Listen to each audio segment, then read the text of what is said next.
Olá, alunos das nossas turmas de primeiro ano do CPM. Hoje nós vamos dar continuidade ao capítulo 6, Grandezas Vetoriais.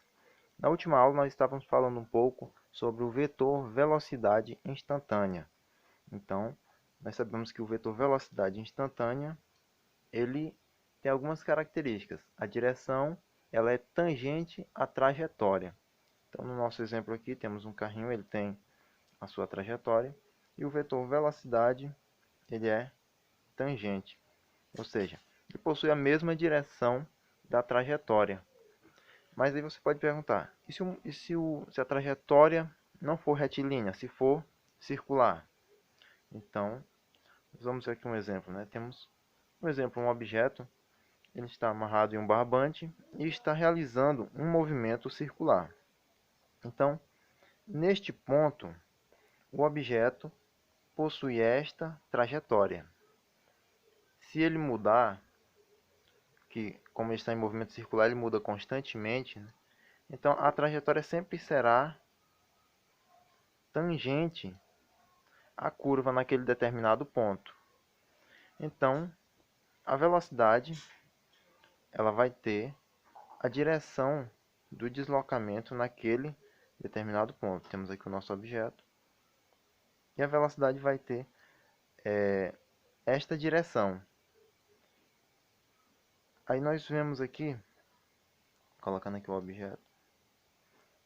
Então ele vai ter essa direção. E essa direção ela muda constantemente. A direção da velocidade. Aí nós vamos imaginar o que faz com que essa velocidade mude constantemente. A direção.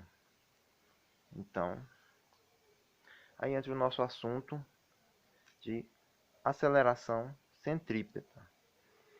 Na aceleração centrípeta, é a aceleração que ocorre quando o movimento é curvo.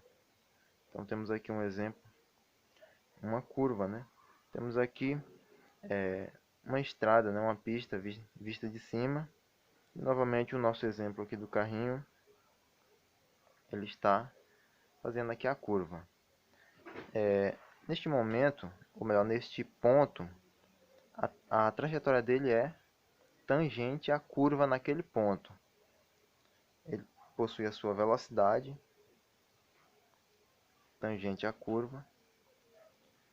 Então, se ele perder a aderência com a pista, né? Ou seja, se ele desrespeitar as regras de velocidade, né? Se ele ultrapassar a velocidade permitida, ele pode sair pela tangente, né? Daí vem aquele termo, sair pela tangente. Então, ele possui uma velocidade tangente à curva. Mas o que é que faz com que essa velocidade seja tangente à curva, né? Com que ele mantenha essa variação da direção da velocidade? Aí entra a aceleração centrípeta. Vamos ver aqui. Então, a aceleração ela é dirigida para o centro da curva. A aceleração centrípeta. Mas e se o objeto também estiver, o módulo da sua velocidade estiver aumentando na direção do deslocamento? Nós temos a aceleração tangencial. Se o carrinho ele estiver se deslocando, estiver fazendo a curva com velocidade constante, não haverá a aceleração tangencial, somente a aceleração centrípeta, que ela é responsável por mudar a direção da velocidade do carrinho. Ela é responsável por fazer com que o carro venha a fazer a curva. Mas havendo a aceleração tangencial, o carrinho ele vai estar fazendo o movimento circular não com velocidade constante, mas ele estará fazendo o movimento circular com a sua velocidade sofrendo variação. E essa variação, se for uma aceleração positiva, será no sentido da velocidade. Se ele estiver fazendo uma curva, por exemplo, acionando o freio, então a aceleração será negativa. Ela terá um sentido contrário ao da velocidade. Nesse caso, dessa forma, né? E essas duas acelerações, a centrípeta e a aceleração tangencial, elas são componentes aqui da aceleração resultante, né? Temos aqui a aceleração resultante. Então, vocês já viram no capítulo que trata sobre decomposição de vetores, né? Nós sabemos que um vetor ele pode ser decomposto em suas componentes.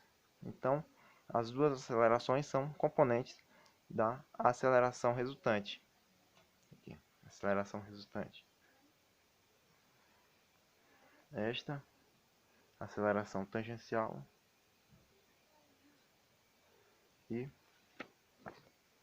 temos a aceleração centrípeta. Mas você pode imaginar, como calcular a aceleração resultante? Nós podemos observar que entre a aceleração centrípeta e a aceleração tangencial, elas fazem um ângulo de 90 graus. Então, a aceleração resultante ela é considerada como se fosse a hipotenusa, né, se for um triângulo retângulo, né? Então, se calcula com o teorema de Pitágoras, né? Temos aqui. A aceleração resultante ao quadrado é igual a raiz quadrada da aceleração tangencial ao quadrado mais a aceleração centrípeta ao quadrado. E nós temos também o cálculo da aceleração centrípeta. Ela é calculada dessa forma. A aceleração centrípeta ela é diretamente